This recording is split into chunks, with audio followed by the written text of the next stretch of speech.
بسم الله الرحمن الرحيم. بالله من الشيطان الرجيم. بسم الله الرحمن الرحيم. الحمد لله الذي لا يبلغ مدحته القائلون ولا يحصي نعماءه العادون ولا يعدي حقه المجتهدون والذي ليس لصفته حد محدود ولا نعت موجود ولا وقت معدود ولا أجل ممدود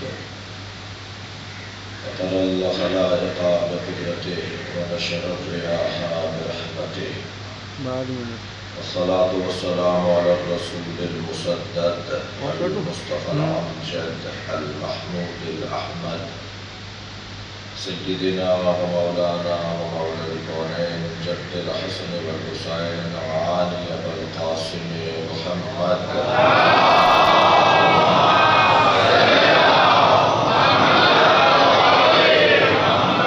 وآله الطيبين الطاهرين المعصومين الذين قال الله إنما يريد الله ليذهب عنكم الرجس أهل البيت ويطهركم تطهيرا.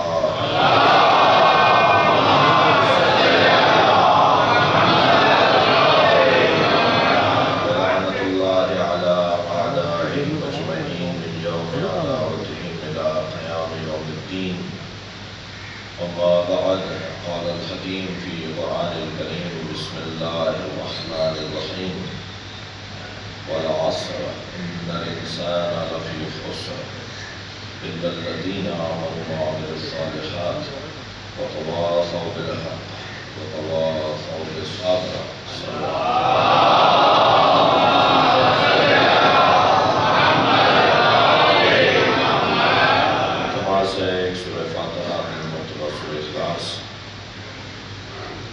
برسی ہے علوم مقبول جسٹس علی متقی جعفری ابن سید احمد حسین نثار بانو سید علی حسن صغیر فاطمہ سید علی متقی جعفری ڈاکٹر ناصر حسین ابن سید علی متقی جعفری یوپی سلطانہ بنت سید علی متقی جعفری خورشید فاطمہ بنت سید علی متقی جعفری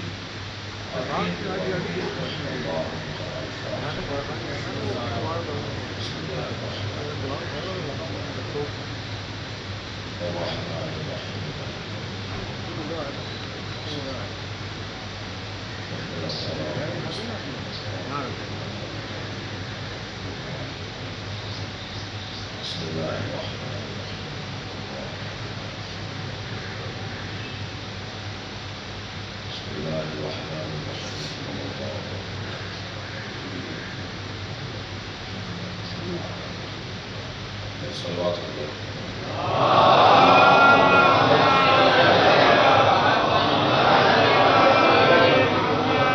سورہ قرآن کے والعصر کا آغاز ہے اور ابتدائی بیان ہے. اللہ اس سورے میں عصر مصطفیٰ کی قسم کھا رہا ہے.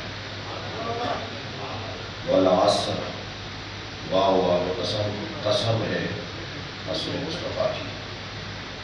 ہم نے گزشتہ یا اس سے گزشتہ مجلس میں عرض کیا کہ عصر کے دو معنی ہیں. ایک یہ ظہر کے بعد والا عصر اور ایک طویل دورانیہ جس میں انسان عہد سازی کرتا ہے، جس میں انسان تاریخ سازی کرتا ہے، جس میں ہر شخص اپنی اپنی تاریخ بناتا ہے. میں اور آپ اپنی اپنی جگہ چاہے کم سے کم اپنے بچوں اور متعلقین ہی کے لیے صحیح، خاندان اور احباب اور دوستوں کے لیے ہی صحیح ایک تاریخ بنا رہے ہوتے ہیں. اور بات ہے کہ کچھ گھر والوں کے لیے تاریخ بناتے ہیں اور کچھ منفی تاریخ بناتے ہیں اور کچھ مثبت تاریخ بناتے ہیں، اور کچھ ہیں کہ جو صرف گھر والوں کے لیے تاریخ بناتے ہیں اور کچھ ہیں جو تاریخ کے لیے تاریخ بناتے ہیں. جو تاریخ کے لیے تاریخ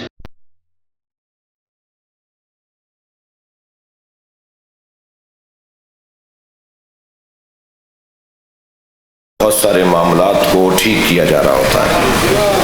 لہٰذا ایک لفظ محاورتاً استعمال کیا جاتا ہے، عہد ساز لوگ، تاریخ ساز لوگ۔ بعض اوقات تو ایک فیصلہ تاریخ کا رخ موڑ دیتا ہے اور ایک نئے دور کا آغاز ہو جاتا ہے۔ ہم سیاسی اعتبار سے بھی کچھ عرصے پہلے ایک حادثے کی صورت میں پوری دنیا کے حالات کو بدلتا ہوا دیکھ چکے ہیں، اور اسی طرح آئے دن کوئی نہ کوئی حادثہ اور واقعہ ہمارے سامنے آ رہا ہوتا ہے جس پر اگر اس صحیح فیصلہ نہ لیں، اس زمانے کے لوگ عقل مندی اور معاملہ فہمی سے کام نہ لیں تو تاریخ اپنا رخ موڑ سکتی ہے۔ البتہ تاریخ کو اچھے موڑ پر موڑنا یہ تو ہنر ہے، تاریخ کو اچھے موڑ پر موڑ دینا، اچھے رستے پہ ڈال دینا یہ ہنر ہے۔ لیکن اگر خدا نخواستہ کسی کی وجہ سے تاریخ برے رستے پر مڑ جائے تو یہ انتہائی انسانیت کے لیے افسوسناک گھڑی ہوگی۔ دیکھیے، تاریخ تو اس نے بھی بنائی جس نے ہجرت کی، تاریخ تو اس نے بھی بنائی جس نے بستر پہ سو کر اپنے مولا کی جان بچائی۔ تاریخ ساز وہ بھی تھے، اور تاریخ ساز وہ بھی تھے جنہوں نے کربلا میں گھیر کے حسین کو مارا۔ تاریخیں دونوں نے بنائی ہیں، ایک نے تاریخ امامت کے لیے بنائی ہے اور ایک نے تاریخ مذمت کے لیے بنائی ہے۔ لہٰذا یہ جو مرحلہ ہے کہ وہ جو ظہر کے بعد والا وقت جسے ہم عصر کہتے ہیں، یہ بھی ٹھیک ہے، والعصر سے مراد اللہ قسم کھا رہا ہے اس وقت کی، اور عصر سے مراد ایک دورانیہ، ایک طویل دورانیہ، ایک ایسا دورانیہ کہ جس میں کئی اہم فیصلے ہوئے ہوں، اور وہ بھی ٹھیک ہے کیونکہ دونوں ظہور قرآن سے متعلق ہیں۔ حجیت ظہور قرآن کے ہم قائل ہیں کہ ظاہر قرآن جو ہے، الفاظ کا جو ظہور ہے، ہم اس سے ہٹ کر بات نہیں کر سکتے، اس کے باطن میں جا سکتے ہیں، اس کی تعویلات میں جا سکتے ہیں۔ اس کے لیے بھی ہمیں کسی ایسے کی سہارے کی ضرورت ہوگی کہ جو وما یعلم تاویلہ الا اللہ والراسخون فی العلم، باطن کی بات بھی یا اللہ بتائے گا یا جنہیں اللہ نے تعویل کا علم عطا کیا ہے، جو راسخون فی العلم کہلاتے ہیں، وہ بتائیں گے کہ بطن قرآن یہاں کیا کہہ رہا ہے اور اس کی حقیقت کیا ہے، اس کا مطلب کیا ہے۔ اپنی پسند کی بھی تعویل نہیں کی جا سکتی، اپنی پسند کی بھی تفسیر نہیں کی جا سکتی۔ یہ قرآن ہے، میرا اور آپ کا کلام نہیں ہے کہ ہر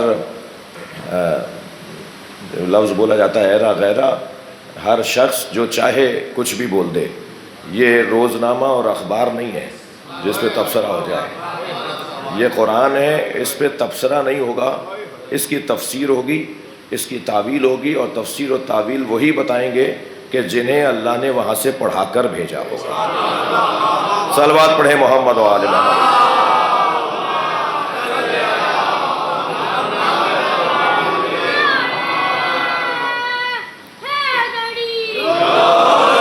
ایک جملہ اور ہدیہ کر دوں عظمت اہل بیت کے باب میں کہ جس نے قرآن لوح پر اتارا ہے اسی نے قرآن کسی کے قلب پر بھی اتارا ہے، اور جسے مجسم علم الہی بنایا ہو، جسے مجسم متحرک اور مکمل علم الہی بنایا ہو، وہی بتائے گا کہ قرآن کی تعبیر و تفسیر کیا ہے۔ لہٰذا اب یہ جو عصر کا وقت ہے یہ اس لیے ٹھیک ہے کہ یہ لفظ عصر ہے اور وہ بھی عصر، کیسے دونوں کو جوڑیں گے؟ اگر ہم اس عشرے کے اندر عصر مصطفیٰ مراد لینا چاہتے ہیں تو دونوں کے بارے میں ہمارے پاس احادیث ہیں کہ عصر مصطفیٰ بھی مراد ہے جو 63 برس کا ہے ظاہری طور پر، اور عصر عاشور بھی مراد ہے جو شاید چند لمحوں کا ہے۔ تو ان دونوں کو کیسے جوڑا جائے؟ میں طالب علمانہ لہجے میں کہوں گا کہ اگر حسین کی زندگی کو مفصل اور مطول دیکھا جائے تو عصر مصطفیٰ بنتا ہے، اور عصر مصطفیٰ کو مختصر دیکھا جائے تو عصر عاشورہ بنتا ہے، اور دونوں کو جوڑا جائے گا اس حدیث کے ذریعے کہ حسین و منی وانا من الحسین۔ صلوات پڑھیں محمد و آل محمد۔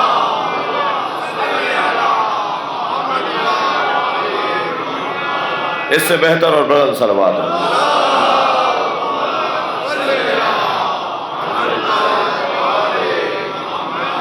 اب یقیناً عصر مصطفیٰ سے عصر عاشور تک کا سفر ہے، یعنی ہمیں اپنے لیے مثالی زندگی نبی مکرم کی قرار دینی ہے، اور عصر مصطفیٰ سے جب ہم پہنچیں گے کمال عصر مصطفیٰ تو عصر عاشور بنے گا، اور ان مجالس کا ایک حاصل اور مقصد یہی ہے۔ زمان اور مکان، ایک سلوات ہدیہ کریں۔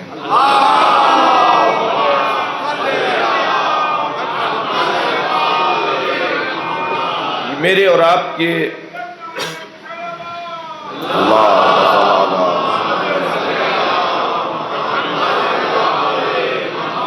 انسان کی زندگی سے دو چیزوں کا گہرا اور اصلی تعلق ہے۔ ایک کس زمانے میں وہ زندہ رہا اور زندگی گزاری، اور ایک کس جگہ وہ زندگی گزارتا رہا۔ جگہ کو بھی بڑی دخالت ہے سیرت سازی میں، شخصیت سازی میں، محل اور موقع، مقام، جگہ، علاقہ، ملک، کس نے کہاں زندگی گزاری، اس لیے کہ جس محل اور جس مکان اور جس علاقے میں وہ زندگی گزار رہا ہوتا ہے، اس علاقے کی ثقافت، اس علاقے کا رہن سہن، اس علاقے کے معاملات اس پر لامحالہ اثر کرتے ہیں۔ اور جب وہ ہم یہ دیکھنا چاہیں کہ اس کی شخصیت کیسی ہے، تو ہمیں دیکھنا ہوگا کہ وہ رہا کہاں ہے، وہ کس علاقے کے اندر رہا ہے، ماحول کیسا ہے۔ مثلاً آج ہم اتنی مدت گزرنے کے بعد خاص طور پر عزاداری کی تہذیب کے حوالے سے لکھنؤ کو یاد کرتے ہیں۔ یہ ہمارے ہاں جو رسومات ہیں، رواج ہیں، ہمارے یہاں روایات ہیں، ہمارے یہاں طور طریقے ہیں، ہم کہتے ہیں جی یہ لکھنؤ سے بنے ہیں۔ مثلاً 4 محرم کو ہم اصحاب کا، 3 محرم کو ہم اصحاب کا تذکرہ کرتے ہیں، 5 محرم کو ہم شہزادوں کی بات کرتے ہیں، 6 محرم کو مثلاً حضرت علی اکبر یا حضرت علی اصغر کے مصائب، 7 کو حضرت قاسم کے، 8 کو حضرت عباس کے، 9 کو حضرت علی اصغر کے یا امام حسین کے۔ تو شہادتیں تو ساری عاشور کے دن ہوئی ہیں۔ یہ ہم 6 محرم کو مثلاً 8 محرم کو حضرت عباس کا ذکر، وہاں اس دن 8 محرم کو تو حضرت عباس شہید نہیں ہوئے، 8 محرم کو تو مولا عباس کی شہادت نہیں ہوئی ہے، شہادتیں تو ساری عاشور کو ہوئی ہیں۔ مثلاً مرثیہ پڑھتے وقت یہ تکیہ سامنے رکھا جائے گا، یہ ممبر ایسے سجے گا، علم ایسے لگیں گے، تابوت ایسے بنے گا، ذوالجناح ایسے سجے گا جی، اور مصائب کے بیان کے موقع پہ یہ نوحہ پڑھا جائے گا، فلاں نوحہ، سال بھر اس کا انتظار رہے گا کہ اب یہ نوحہ سنیں گے آج، اور اس کا انتظار، اور پھر اس کو سن کے جو کیفیت، یہ جو ترتیب دیا گیا، یہ ایک علاقے کی تہذیب خاص طور پہ بر صغیر کے اندر، ہمارے اس خطے کے اندر انہوں نے مرتب کر کے دے دی۔ تو ایسے ہی مثلاً آیت اللہ خمینی کہاں رہے، مثلاً آیت اللہ خوئی، مثلاً قائد اعظم محمد علی جناح، ان کا بچپن کہاں گزرا، جوانی کہاں گزری، تو یہ ساری چیزیں شخصیت سازی میں، تاریخ سازی میں دخالت رکھتی ہیں۔ آپ دیکھتے ہیں کہ بعض لوگ مغربی ممالک میں یا سمندر پار ممالک میں تعلیم حاصل کرنے کے لیے یا معاش کی خاطر جاتے ہیں، یہاں سے وہ 40 سال کی عمر گزارنے کے بعد جاتے ہیں، 2 سال رہنے کے بعد جب واپس آتے ہیں تو ان کا لہجہ جو ہے وہ مزاح کا خیز سا ہوتا ہے، وہ اردو بول رہے ہوتے ہیں مگر توتلا کے بول رہے ہوتے ہیں، منہ بگاڑ بگاڑ کے بول رہے ہوتے ہیں۔ بھئی کیا ہوا؟ کہنے لگے کہ وہ زیادہ انگریزی بولتے ہیں نا، تم جو 40 سال تک اردو بولتے رہے اور یہ 2 سال میں تمہاری زبان کیسے بگڑ گئی؟ تو وہ ماحول کا اثر انسان کے اوپر، علاقے کا اثر، وہاں کے رہنے والوں کا اثر، انسان خود گفتگو سے بتا دیتا ہے یہ رہتا کن میں ہے۔ وہ جو مولا کائنات کا فرمان ہے نا، المرء محفوظ تحت لسانہ، انسان اپنی زبان کے نیچے چھپا ہوا ہے۔ کیا حسین فرمان ہے، کسی سے پوچھنے کی ضرورت ہی نہیں ہے تمہاری تعلیم کتنی ہے، کسی سے پوچھنے کی ضرورت ہی نہیں ہے کہ تم نے پڑھا کہاں سے ہے، اس کے منہ میں لگا ہوا یہ گوشت کا لوتھڑا یہ خود سارا شجرہ کھول دے گا، یہ سب بتا دے گا کہ یہ ہے کیسا، کہاں رہا، کس میں رہا۔ مگر علاقے کا ماحول کا اثر انسان کے اوپر ہوتا ہے. لہٰذا بڑی مثالیں ہیں جنہوں نے ماحول کا اثر لیا ہے. اور علامہ اقبال نے تو، اگر میں مصرے میں تصرف کروں تو میری اصلاح فرمائیے گا، علامہ اقبال نے تو ماحول کے اثر کو اس انداز سے اپنی ذات سے علیحدہ کر دیا کہ میں اثر پذیر نہیں ہوں، اثر انداز ہوں. جو اثر پذیر لوگ ہوتے ہیں وہ بھی شخصیت کے کمزور لوگ ہوتے ہیں، اور جو اثر انداز لوگ ہوتے ہیں وہ شخصیت ساز لوگ ہوتے ہیں. تو علامہ اقبال نے یہ الجھن بھی اپنی دور کر دی کہ لوگ میرے بارے میں نہ سوچیں کہ میں کتنے عرصے جرمنی میں رہا، کتنے عرصے مثلا فرانس اور ان علاقوں میں مغربی ممالک میں رہا، خیرہ نہ کر سکا مجھے جلوے دانش فرہنگ. جی وہ جو وہاں کی تعلیم کے اور وہاں کے ماحول کے اثر ہیں، خیرہ نہ کر سکا یہی ہے. مجھے جلوے دانش فرہنگ سرما ہے میری آنکھ کا خاک مدینہ و نجف. صلوات پڑھیں محمد و آل محمد.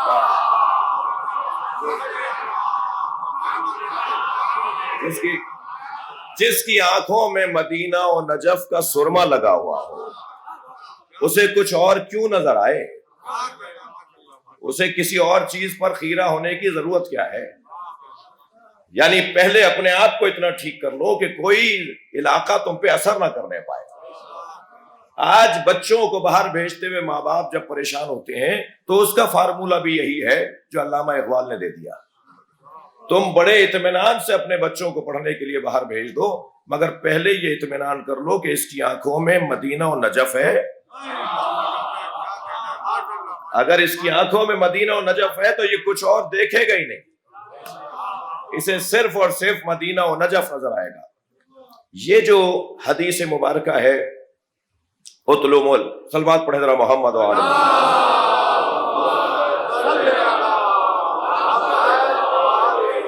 الحکمت ضالۃ المومن اینما وجدہا اخذہا. حکمت، علم، دانائی، دانشوری، دانشمندی، علم اور دانش یہ مومن کی کھوئی ہوئی شے ہے. الحکمت ضالۃ المومن، ضالہ یعنی کوئی چیز گم ہو جائے، ضالۃ المومن مومن کی کھوئی ہوئی شے ہے. اینما وجدہا جہاں سے یہ حکمت مل جائے اخذہا اسے لے لینا چاہیے. تو بعض دوستوں کا خیال ہے کہ جی ہم کسی سے بھی پڑھ لیں، کسی کو بھی استاد بنا لیں، کہیں بھی چلے جائیں. یہ اس بات سے غفلت ہے کہ تم ہر ایک سے جس سے چاہو لے لو، جس سے چاہو علم حاصل کر لو، مگر پہلے اس شرط کو پورا کرو جو حدیث میں بیان ہوئی ہے. الحکمت ضالۃ المومن، پہلے مومن ہو جاؤ پھر چاہو جس سے علم حاصل کرو. اگر مومن ہوئے بغیر اور مومن ہونے سے پہلے اپنے ایمان کو، اپنے نظریے کو پختہ کرنے سے پہلے تم کسی سے اثر لوگے، تم کسی سے تعلیم لوگے تو اس سے اثر بھی لوگے. بہت دیر لگائی میں نے اس نتیجے تک آپ کو لانے میں. ہم اور آپ بیٹھے اس دروازے پر ہیں جو وہاں سے یہاں آئے ہیں، یہاں کا اثر لینے والے نہیں ہیں. صلوات پڑھیں محمد و آل محمد.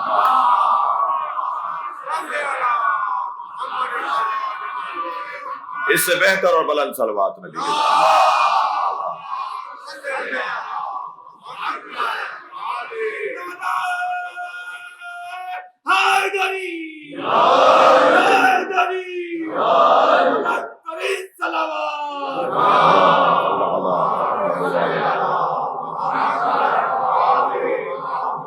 انسان کی شخصیت میں علاقہ اور زمانہ یہ دونوں دخیل ہیں. پروردگار عالم نے نبی کے زمانے کی بھی قسم کھائی ہے اور نبی کے علاقے کی بھی قسم کھائی ہے. جس علاقے میں، جس شہر میں سرکار رہے ہیں، اس علاقے اور شہر کی بھی اللہ قسم کھا رہا ہے. اور دونوں قسمیں جس سورے میں کھائی ہیں اس سورے کا نام ہی نبی سے منسوب کر دیا.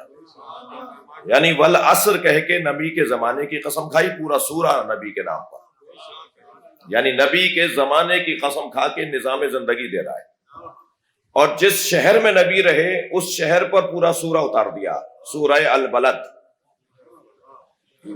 لَأُقْسِمُ هَذَا الْبَلَدِ. صلوات پڑھیں محمد و آل محمد.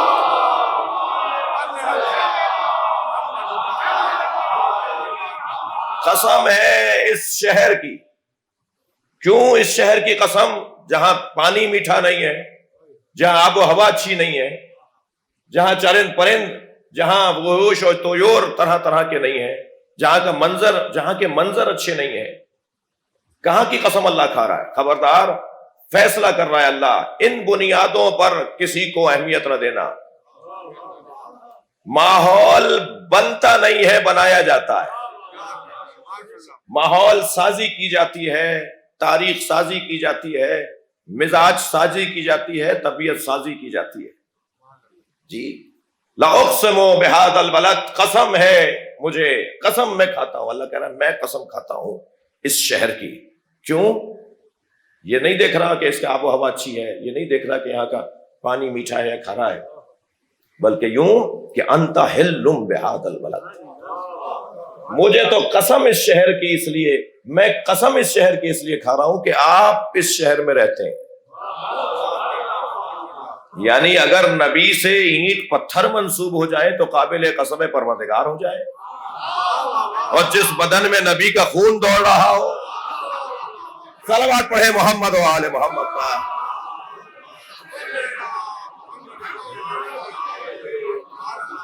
جن کے لیے سرکار نے یہ کہہ دیا ہو دموں کا دمی لحموں کا لحمی، تمہارا خون میرا خون، تمہارا گوشت میرا گوشت، ان کی عظمت کا اور حیثیت اور فضیلت کیا ہوگی، کیا مقام ہوگا. انت حلم بہذا البلد، قسم ہے اس شہر کی اس لیے کہ تم اے میرے حبیب اس میں رہتے ہو.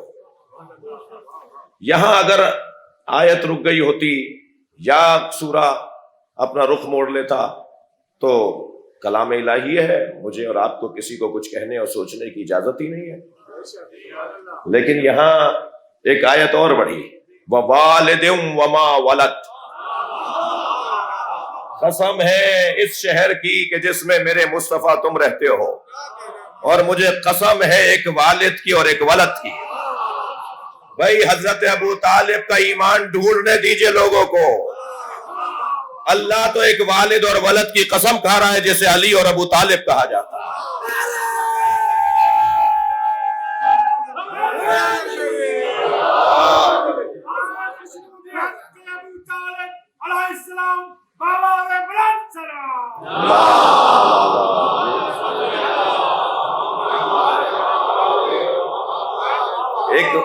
ایک والد بھی ہے اور ایک ولد بھی ہے.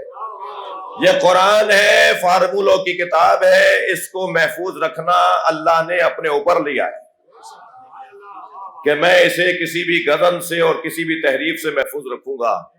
اللہ جانتا تھا اس میں اگر ابو طالب اور علی لکھ دیا ہوتا تو قرآن کا حال کیا ہوتا. اب یہ چھوڑ دیا جائے اہل تحقیق کے لیے کہ وہ کون سا والد ہے اور وہ کون سا ولد ہے جس کی قسم پروردگار عالم کھا رہا ہو. میں تو ان لوگوں سے بس ایک جملہ کہہ کے گزر جاؤں جو حضرت ابو طالب کا کلمہ ڈھونڈتے ہیں، جو حضرت ابو طالب کا کلمہ ڈھونڈ رہے ہیں انہیں بتا دو کلمہ ابو طالب کو ڈھونڈتا ہے. صلوات پڑھے محمد و آل محمد.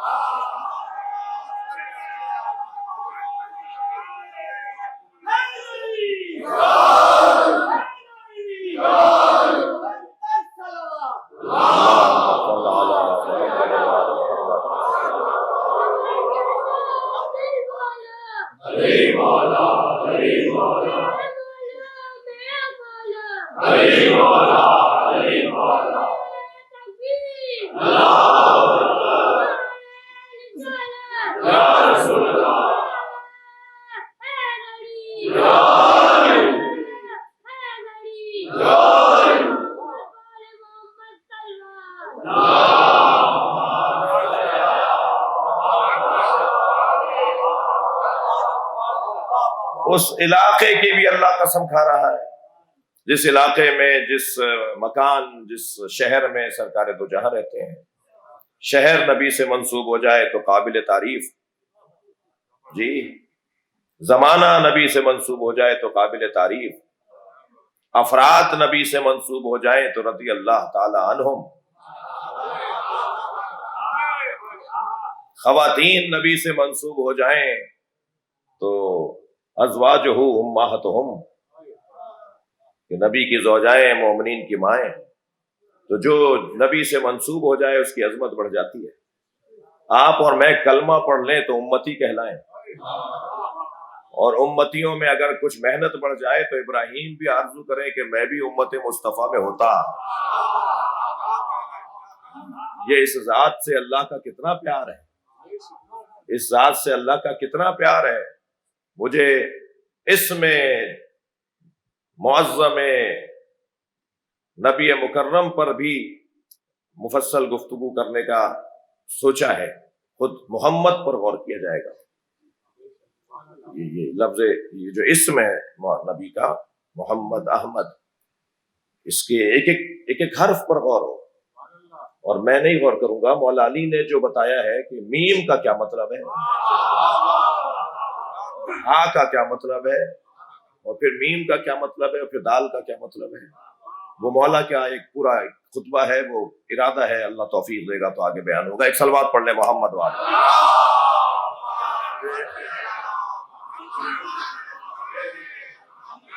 لیکن اتنا عرض کر رہا ہوں کہ یہ عشق کیسا ہے سرکار سے اللہ کا کہ انہیں محمد کہا جائے یا احمد کہا جائے۔ احمد ان کا آسمانی نام، بیان ہوگا بعد میں تفصیل سے، اور محمد ان کا زمینی نام۔ اس میں بھی ایک گفتگو ہے کہ زمینی نام اگر محمد ہے تو یہ زمین پہ رکھنے والوں کی عظمت کتنی ہے جنہوں نے یہ نام رکھا ہے۔ لیکن احمد اور محمد میں اگر یوں کہوں کہ دو عاشق اور معشوق کا قصہ ہے۔ جب یہ محمد ہوتے ہیں تو معشوق ہوتے ہیں، جب یہ احمد ہوتے ہیں تو عاشق ہوتے ہیں۔ صلوات پڑھنے تو آپ بھی محمد والے۔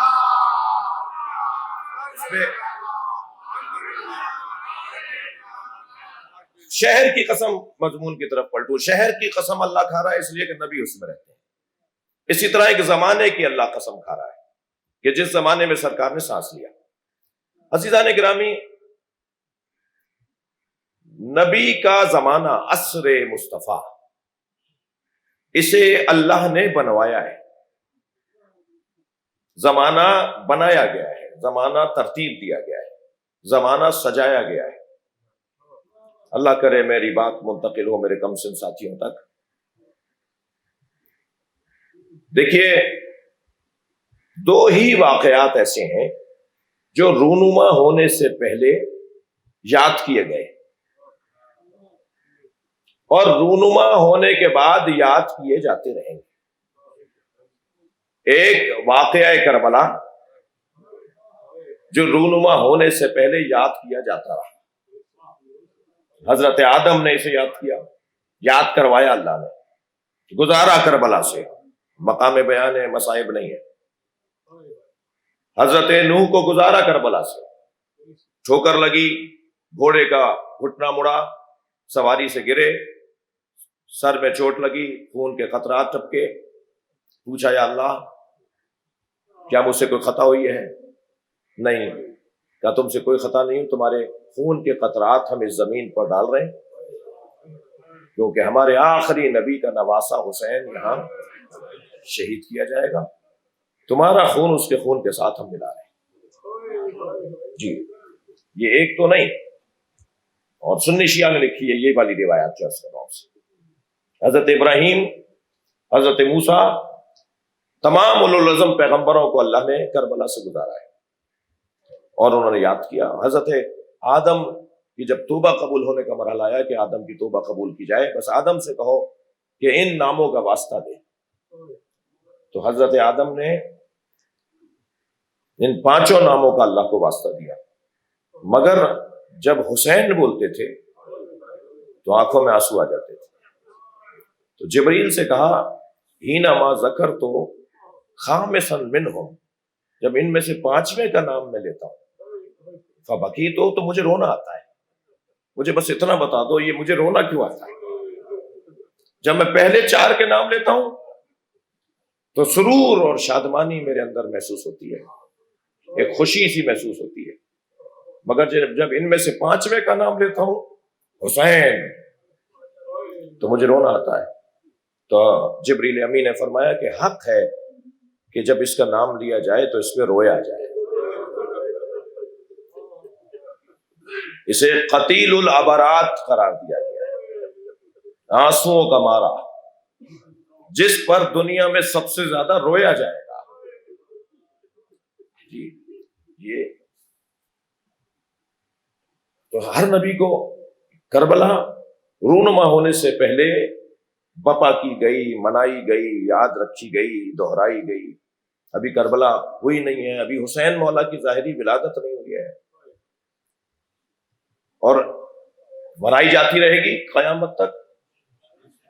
جی مجھ جیسے کیا ہم سے لاکھ درجہ بہتر، ہم جیسوں سے لاکھ درجہ بہتر لوگ آئے اور چلے گئے، اور لوگ آئیں گے چلے جائیں گے، ہم بھی چلے جائیں گے. کسی کے جانے سے کوئی زمانہ رکتا نہیں ہے، کسی کے چلے جانے سے کوئی کاروان زندگی رکتا نہیں ہے. جی کیسے کیسے بڑے بڑے نام اسی سال ہمارے درمیان سے چلے گئے. ان کی زندگی میں سوچا جاتا تھا کہ مریں گے تو قیامت آ جائے گی، ان کے جانے سے یہ ہو جائے گا اور وہ ہو جائے گا، کچھ بھی نہیں ہوا. جی کیسے بڑے بڑے لوگ چلے گئے.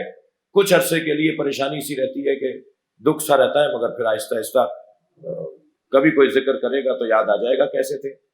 کسی کے جانے سے کچھ نہیں ہوتا، کوئی زمانہ نہیں رکے گا، ہمیشہ ہے، یہ گزر نہیں جاتا. زمانہ رہے گا، ہم گزر جائیں گے. لیکن عجیب اعجاز ہے اس ذکر امام حسین میں کہ یہ رونما ہونے سے پہلے بھی یاد کیا جاتا رہا واقعہ، اور قیامت تک کیا جاتا رہے گا، قیامت تک کیا جاتا رہے گا. حتیٰ قیامت کے میدان میں بھی جب پورا محشر سج جائے گا اور اب مرحلہ آئے گا کہ جنت یا دوزخ چلے جائیں، یعنی جنہیں دوزخ جانا ہے وہ دوزخ جائیں، جنہیں جنت جانا ہے وہ جنت جائیں. آخری مرحلے پر کہ جب فیصلہ کن گھڑی آئے گی تو پھر امام حسین کی زیارت ہوگی، اور پورا محشر امام حسین کو اس حال میں دیکھے گا جس حال میں عصر عاشورہ تھے. یہ آپ کی آوازیں بلند ہیں نا، ایسے ہی رونے کی آوازیں بلند ہوں گی. پورا محشر امام حسین فکریہ کرے گا. وہ جو لوگ عزائے امام حسین پر منفی تبصرے کرتے ہیں، مجھے ان پہ رحم آتا ہے. وہ جو عزاداری کی راہ میں رکاوٹیں ڈالتے ہیں اپنے نظریات اور اپنے مسلکوں کے مطابق، اور اس کی مخالفت کرتے ہیں اور اس کو روکنا چاہتے ہیں، مجھے ان پر رحم آتا ہے. مجھے ان پہ رحم اس لیے آتا ہے کہ وہ کام کرنا چاہتے ہیں جو کر نہیں سکتے. اس کے پیچھے قدرت الہی ہے، اس ذکر کے پیچھے اللہ کا ارادہ ہے. ایک یہ واقعہ، صلوات پڑھ لیں ذرا محمد و آل محمد.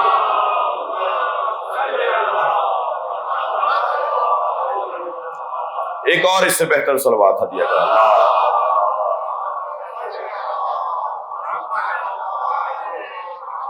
اپنی حاجات کی برابری کے لیے اس سے بہتر صلوات ہدیہ کریں.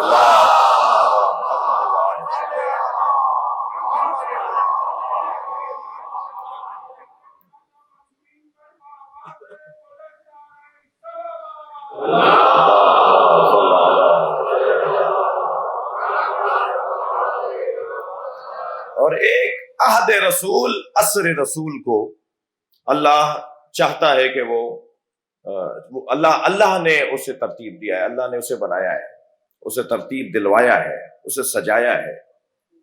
یعنی عصر رسول آنے سے پہلے، نبی کی زندگی آنے سے پہلے اسے یاد کیا گیا، اور اب قیامت تک اسے یاد کیا جاتا رہے.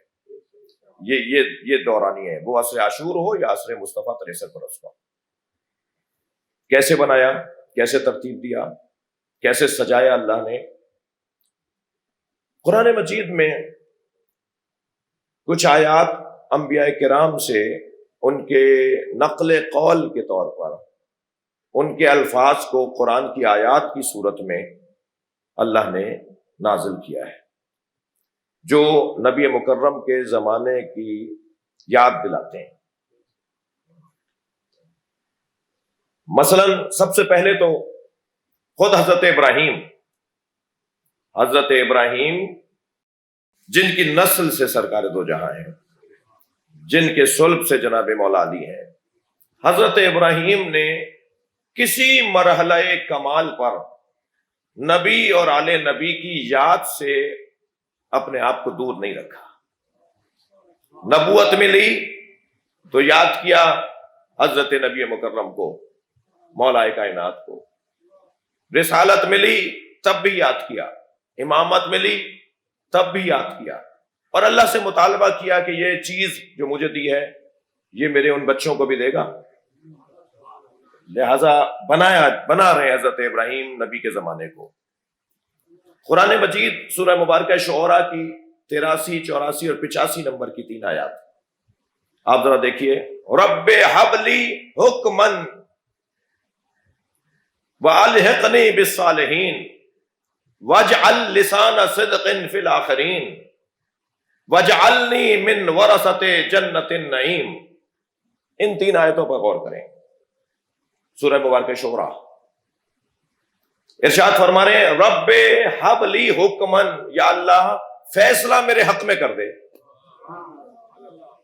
یہ نبی کے حق میں فیصلہ ہی تو ہوا ہے جو آج ہم یہاں بیٹھے نبی کی بات کر رہے ہیں۔ یہ امام حسین کے حق میں ہی تو فیصلہ ہوا ہے۔ فیصلہ کرنے والا کون ہے بھائی؟ اللہ جی۔ ہمارے آپ کے فیصلے، ہمارے محترم قانون دانوں کے فیصلے ممکن ہے کہیں ان کو رد کر دیا جائے اور کسی بڑے فورم پہ، کسی اور بڑے مرحلے پہ ان کو لے جایا جائے کہ جی اس فیصلے کو ہم نہیں مانتے، آپ دوبارہ کیجئے فیصلہ۔ لیکن اللہ کا فیصلہ تو اللہ سے بڑا کوئی، اللہ اکبر، اس کا جو فیصلہ ہے وہ فیصلہ ہے۔ اچھا، اس کا فیصلہ وہ منوانا بھی خوب جانتا ہے۔ ہمارے فیصلوں کی طرح تو نہیں ہے کہ قوت نافذہ بھی ضروری ہے۔ وہ جو قاضی ہے وہی حاکم بھی ہے، وہی قادر بھی ہے، فیصلہ سنوائے گا بھی، منوائے گا بھی، اسے منوانا بھی خوب آتا ہے۔ اور میری مراد ہرگز یہ نہیں کہ ڈنڈے کے زور پہ منوانا آتا ہے، منوانا آتا ہے۔ وہ ماحول ایسا بنائے گا کہ تمہیں ماننا پڑے گا، وہ ترتیب ایسی دے گا ماحول کی کہ تمہیں ماننا پڑے گا۔ عزیزان گرامی، جو مزاروں پہ جانے کو بدعت کہتے ہیں وہ حتیم کا طواف ضرور کرتے ہیں، خانہ کعبہ نہیں ہے حتیم، وہ ناٹی سی چھوٹی سی ڈی نما دیوار جس میں پرنالہ گرتا ہے، وہ میزاب رحمت والی جگہ، اس کا طواف کرنا واجب، جبکہ وہ کعبہ نہیں ہے۔ اگر اس میں رستہ بھی ہے 4-6 فٹ کا بیچ میں، اس میں سے اگر نکل کے کوئی صرف خانہ کعبہ کا طواف کرتا رہے تو طواف باطل، حج باطل، عمرہ باطل۔ ہمیں اس دیوار کا طواف بھی کرنا ہے جس میں اسماعیل اور ہاجرہ کی قبریں ہیں۔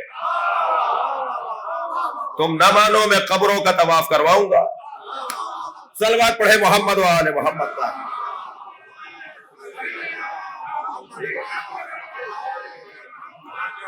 جو سبیلوں کو اور نظر نیاز کو بدعت بولتے ہیں وہ مکے سے زمزم لا کے ضرور بانٹتے ہیں۔ کتنا ہی بدعت کہتے رہو، تم خود لا کر بانٹو گے۔ کبھی تو خیال آئے گا کہ اسماعیل کے پیروں کی رگڑ سے نکلنے والا چشمہ تو متبرک ہو سکتا ہے، اور اسماعیل جیسے بچے جو حسین پہ قربان ہو جائے، اس سے منسوب چیزیں کیسے غیر الہی ہوں گی، بدعت ہوگی، شرک ہوگا۔ اللہ کو منوانا خوب آتا ہے، اللہ خوب جانتا ہے کہ کیسے منوانا ہے۔ دقت فرمائی آپ نے؟ تو وہ فیصلہ وہ کر رہا ہے اور اس کا فیصلہ وہ منوائے گا۔ رب ہب لی حکمن، یا اللہ حکم میرے حق میں کرتے، فیصلہ میرے حق میں کرتے۔ یہ اللہ کا فیصلہ نبی کے بارے میں ہوا ہے، حسین کے بارے میں ہوا ہے، جو آج ساری دنیا ان کا کلمہ پڑھ رہی ہے۔ آیت آگے بڑھی، وَاجْعَلْ لِي لِسَانَ صِدْقٍ فِي الْآخِرِينَ، اور مجھے آخری زمانے میں ایک سچی زبان عطا فرما۔ آخری زمانے میں کیوں؟ گنجائش چھوڑی جاتی ہے، آج نہیں کل یہ ٹھیک ہو جائیں گے، آج نہیں کل یہ بہتر ہو جائیں گے۔ جی، شاعر بھی مقطع آخر میں ہی کہتا ہے، جس میں وہ اظہار کرتا ہے کہ کلام کس کا ہے۔ پروردگار عالم نے آخری زمانے میں اپنے حضرت ابراہیم نے آخری زمانے میں اپنی نسل میں سچی زبان مانگی ہے اور لسان زبان مانگی ہے۔ زبان مانگی ہے اور سچی زبان مانگی ہے کہ جب بولے اور چلے اور جب اس سے کچھ صادر ہو تو کوئی اس کو رد نہ کر پائے. لہٰذا میں بہت ہی تفصیل میں بھی جاننے کی صلاحیت رکھتا ہوں، لیکن ایک جملہ کہہ کے منزل تبدیل کروں. آخری زمانے میں حضرت ابراہیم کی سچی زبان کو نہج البلاغہ کہا جاتا ہے.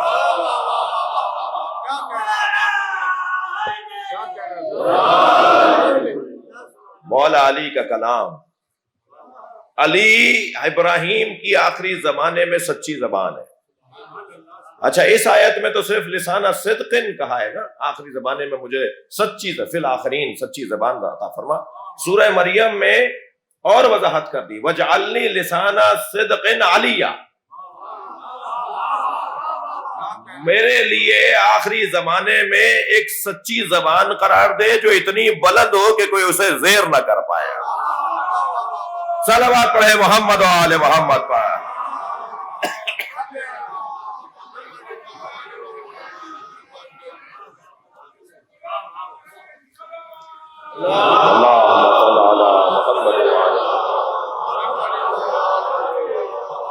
آپ کی توجہات پر شکر گزار ہوں. حضرت ابراہیم آخری زمانے میں سچی زبان، اور پھر اس کے بعد والا جو وہ مانگ رہے ہیں، وجعلنی من ورثۃ جنت النعیم، جنت نعیم کی وراثت میرے حوالے کر دے، جنت کی وراثت میرے پاس آ جائے. یہ ابراہیم کی دعا ہی تو ہے جو نبی فرما رہے ہیں ان الحسن والحسین سیدا شباب اہل الجنہ وابوہما افضل منہما. حسن و حسین جوانان اہل جنت کے سردار ہیں اور ان کے بابا ان دونوں سے افضل ہیں. یہ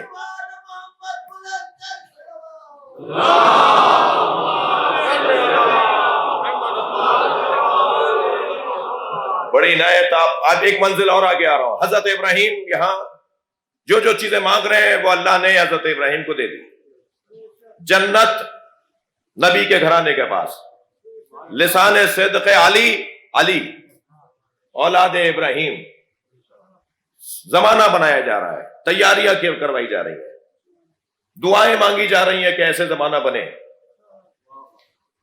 بہت کچھ دیا حضرت ابراہیم کو اللہ نے، مگر سب سے بڑا مقام جو حضرت ابراہیم کو دیا گیا وہ امامت.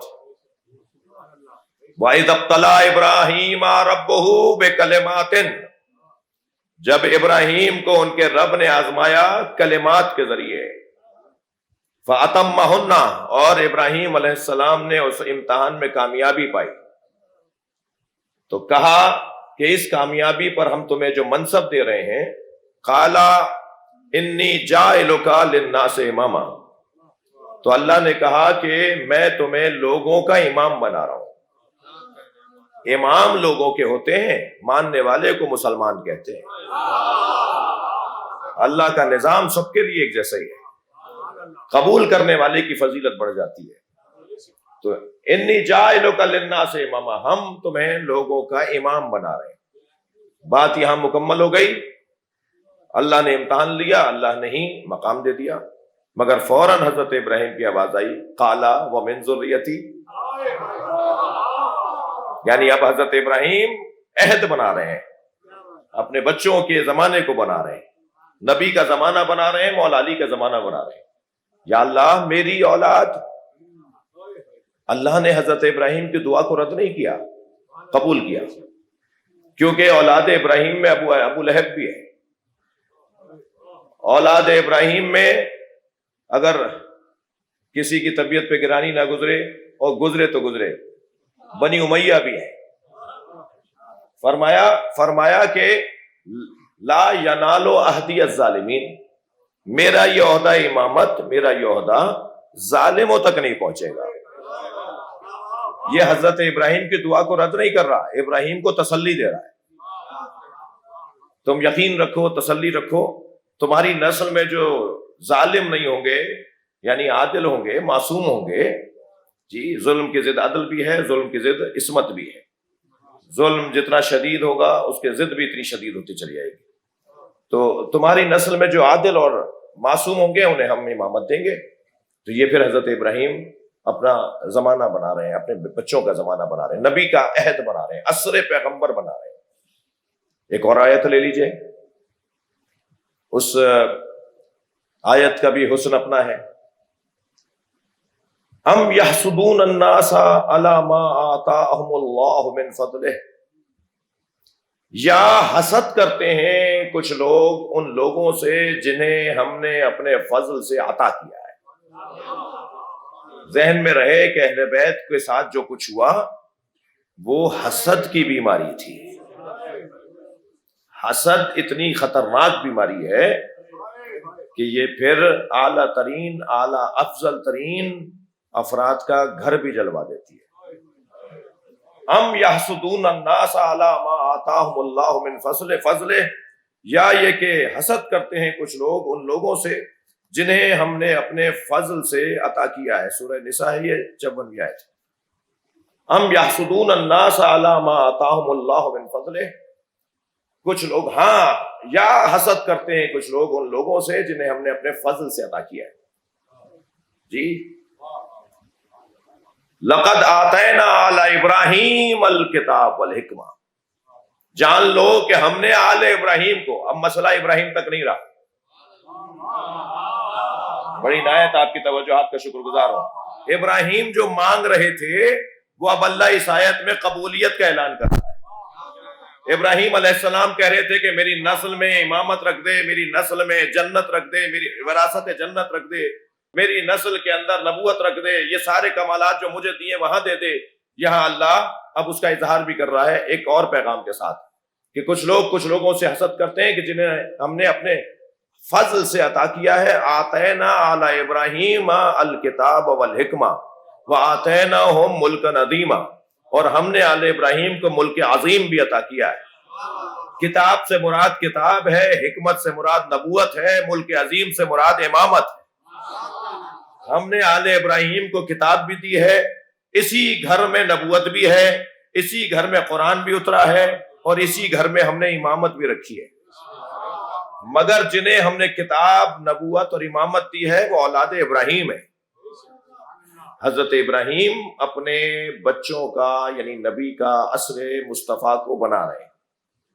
اصلی بحث آپ کے ہاتھ میں ہے۔ ایک مثال، دوسری مثال،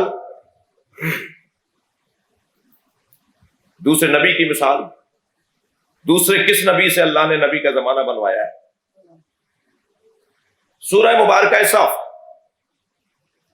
حضرت یوسف فرماتے ہیں وَمُبَشِّرًا بِرَسُولٍ، زمانہ بنا رہے ہیں، عصر مصطفیٰ تعمیر کیا جا رہا ہے، آمادگی کی جا رہی ہے۔ وَمُبَشِّرًا بِرَسُولٍ يَأْتِي مِن بَعْدِي اسمہ احمد، قرآن ہے یہ۔ میں تمہیں ایک رسول کی بشارت دیتا ہوں جو میرے بعد آئے گا۔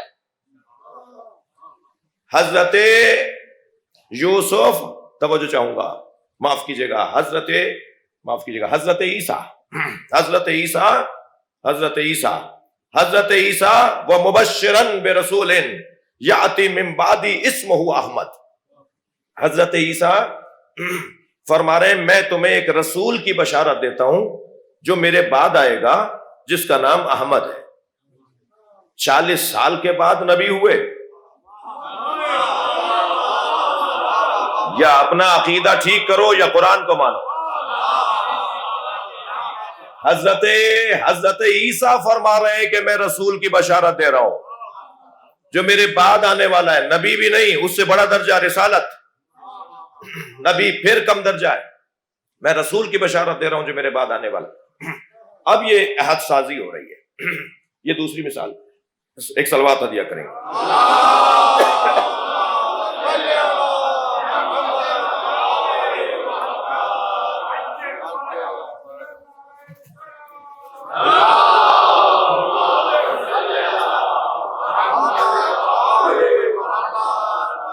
حضرت یوسف کی مثال دینا چاہ رہا تھا۔ آج یوم تعطیل نہیں ہے، آفس جائیں گے نا، بس پھر صلوات پڑھ لیجیے۔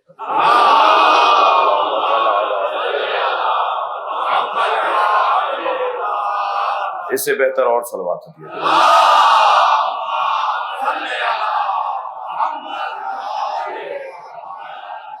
آفسوں سے دیر نہیں ہونی چاہیے ورنہ حسین کی محبت بدنام ہو جائے گی.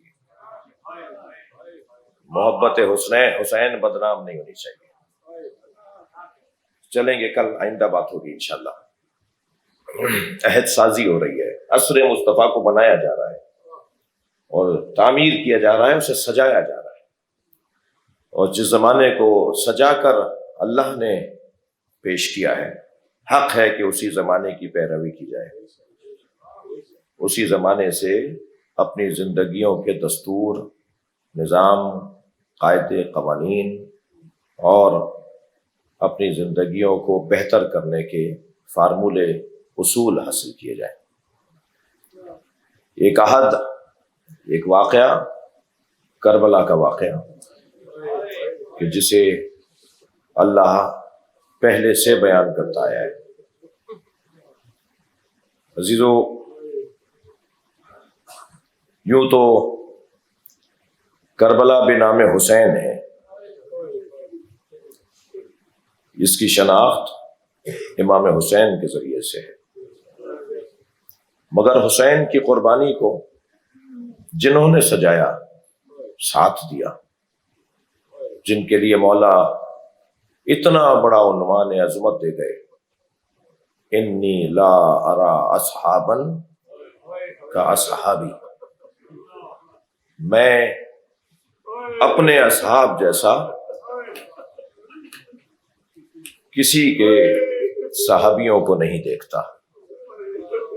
جیسے میرے اصحاب ہیں ایسے کسی کے اصحاب نہیں ہیں.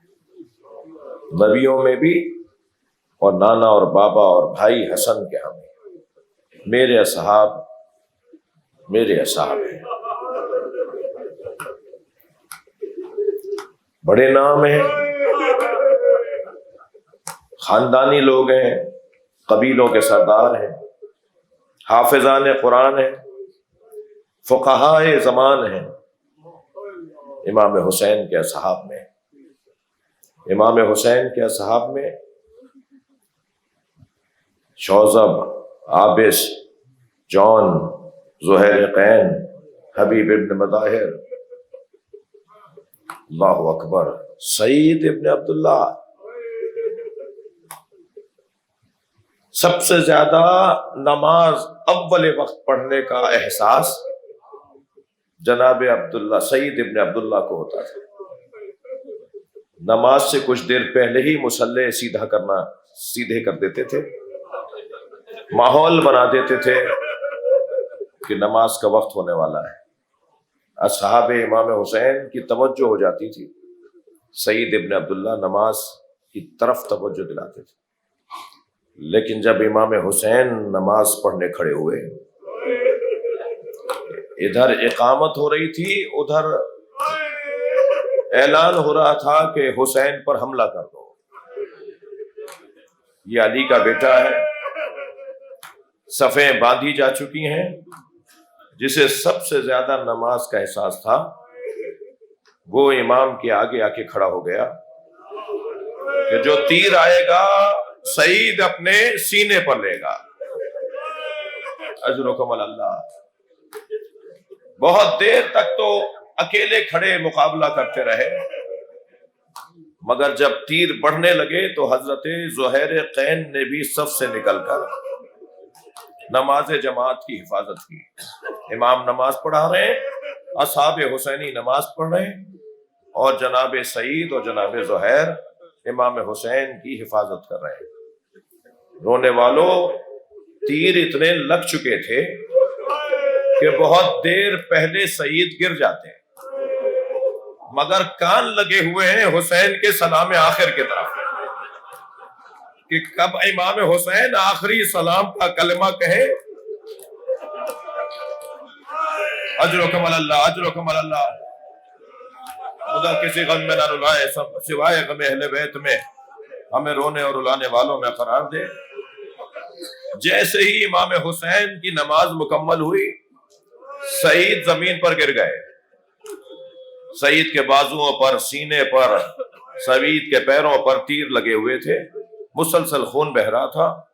امام نے مصلی چھوڑ کر سعید کے سر کو اپنی آغوش میں لے لیا. یہاں نماز مکمل ہوئی، سعید زمین پر گرے، امام نے سعید کے سر کو اپنی آغوش میں لے لیا. خون بہت بہہ رہا تھا کہ ایک مرتبہ سعید نے مسکرانا شروع کیا. امام نے فرمایا آفرین، مرحبا، اے سعید تمہیں تکلیف ہو رہی ہے مگر تم مسکرا رہے ہو. کہ مولا میری اس تکلیف کا مجھے احساس نہیں ہو رہا، اس لیے کہ میرے سرحانے رسول اللہ آ گئے. مجھ سے کہتے ہیں تم نے میرے نواسے کی جان بچائی ہے، میں تمہیں جنت میں لے جانے کو آیا ہوں. اجرکم اللہ، اجرکم اللہ. پھر گفتگو کی اور کچھ وصیتیں کی. پھر کچھ دیر کے بعد سعید مسکرائے تو امام نے پوچھا سعید اب کیوں مسکرائے ہو؟ تو مسکراتے ہوئے فرمایا میری عزت بڑھ گئی ہے، علی بھی آ گئے، مجھے لے جانے کے لیے علی آئے ہیں. امام نے فرمایا سعید کوئی وصیت کرو. تو فرمانے لگے حبیب کہاں ہے؟ حضرت حبیب ابن مظاہر کو یاد کیا. حبیب امام کے عقب میں کچھ فاصلے پہ کھڑے تھے، اصحاب کھڑے تھے، متفرق کھڑے ہوئے تھے. تو فرمایا امام نے آواز دی حبیب کو بلاؤ، کسی بھی وقت سعید کی روح پرواز کر جائے گی. اور سعید بلا رہے ہیں حبیب کو. حبیب کتنی جلدی آئے ہوں گے. آ کر بیٹھ گئے تو آہستہ سے کہنے لگے اپنا کان میرے منہ کے قریب لاؤ. اب سعید کے منہ کے قریب حبیب اپنا کان لے آئے، یعنی سعید صرف انہی کو کہنا چاہ رہے ہیں، چاہتے یہ ہے کہ صرف حبیب سنے. جب حبیب نے کان ان کے دہن پہ لگایا نا تو کانپتی بھی آواز میں کہنے لگے حسین کو چھوڑ کے نہ جانا، وقت مشکل آتا جا رہا ہے.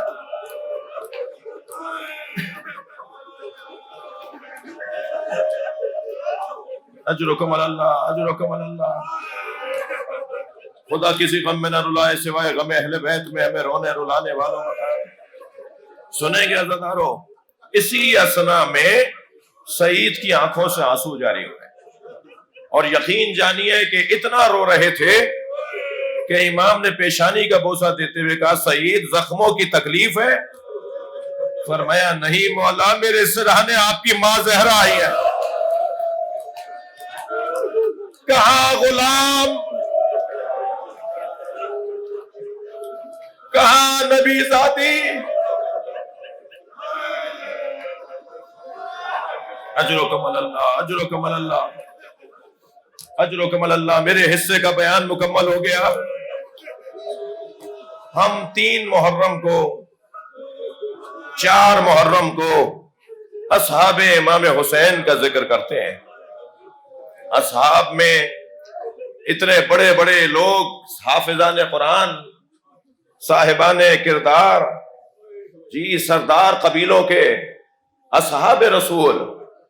میں نے ابھی 2 صحابیوں کے نام لیے آپ کے سامنے، ایک حضرت سعید ابن عبداللہ اور ایک حضرت زہیر قین. زہیر قین ایک نبی کے صحابی ہیں اور کم و بیش امام حسین سے عمر میں زیادہ ہیں. حبیب بھی عمر میں زیادہ ہیں. امام 56 سال کے ہیں کربلا میں، یہ 70 اور 80 سالوں کی شخصیات ہیں جن میں ایک حضرت زہیر قین بھی ہیں. زہیر کی عظمت اتنی ہے کہ یا حبیب تھے یا زہیر، جنہیں بچپن میں نبی مکرم نے دعا دی تھی کہ تم زندہ رہو گے اور میرے حسین کا ساتھ دو گے. راویوں میں اختلاف ہے کہ یہ حبیب تھے جنہیں نبی دعا دے رہے تھے یا زہیر تھے. میں کہتا ہوں دونوں تھے. زہیر قین کا نام اس لسٹ میں ہے جو نبی نے حسین کو دیا ہے کہ تمہارے ساتھ کربلا میں کون، اس فہرست میں حضرت زہیر کا نام ہے جو نبی حسین مولا کو دے کے گئے تمہارے ساتھ کربلا میں کون کون شہید ہوگا. مگر جب قافلہ مدینہ سے مکہ آیا اور مکہ سے کربلا کی طرف جانے لگا تو زہیر نہیں ہے. آپ تصور کیجئے کہ امام حسین کو اس بات کا احساس ستا رہا ہے کہ میرے قافلے میں ایک فرد کم ہے، جو میرے نانا نے مجھے نام دی ہیں اس میں ایک نام نہیں ہے. بہت پتہ کروایا کہ زہیر کا معلوم کرو کہ ہے کہاں. معلوم ہوا کہ زہیر عراق کے سفر پر ہیں.